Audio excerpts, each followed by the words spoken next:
The other side of the coin, looking for damage and looking for changes in damage, is the performance of the nerves. So the structure on the one side and their performance on the other. And those of you with glaucoma and those of you who are suspects who've been assessed for glaucoma will be familiar with the visual field machines called the perimeter. It's a test that people love to hate. But it's an incredibly important test because it actually measures the sensitivity of the nerve fibers throughout the field of vision that we can see with each eye.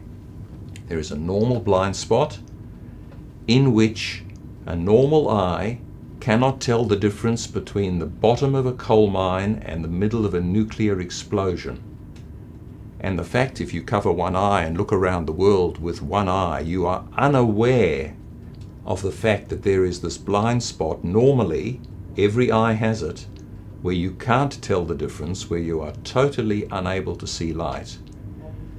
The fact that you cannot see it tells you how difficult it is for the person themselves to know that they have glaucoma damage occurring, because the brain paints in the bits that are missing from the side cues, and it's only when the damage is very extensive and the side cues do not give enough information that the person starts falling over toys or tripping over the dog or falling up or down stairs.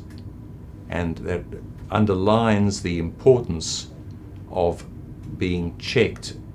You can't rely on what you perceive is going wrong. This is a normal field with a normal blind spot, and here we have somebody who has very early damage highlighted by the software, showing a particular pattern of glaucoma damage which is subtle but definite, and in this case matched the structural change at the optic nerve head at the back of the eye and allowed a confirmation confidently of glaucoma and the need for treatment. Here we have more obvious damage where you have this typical arc-shaped decrease in sensitivity. The person is not seeing black through their field. That's an area where they need brighter light in order to see, and that's what the machine is highlighting with the black squares. That's not an attempt to show what the individual with glaucoma sees themselves. And here is somebody with end-stage disease with a central tunnel of vision and a little crescent on the side with this donut of darkness. But again, that's not what the person sees. By scanning, they can fill in the bits that are missing to a point. But a person with this degree of visual field measurement defect is very likely to be handicapped in a number of ways.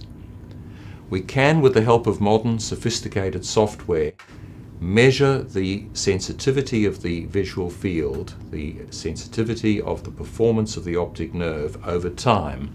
And the machines highlight this so that over a long period of time you can get a trend, which in this particular case is showing a very slow decline, and the software is predicting that over the next 5 years the person will lose from this amount of damage which they've lost now, this additional amount over 5 years.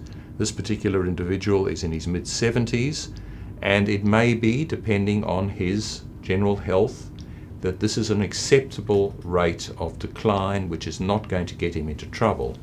But if you saw a decline like this in someone who was 35 with another 30 or 40 years to live, one would in fact have much more concern. The treatment needed to be accelerated.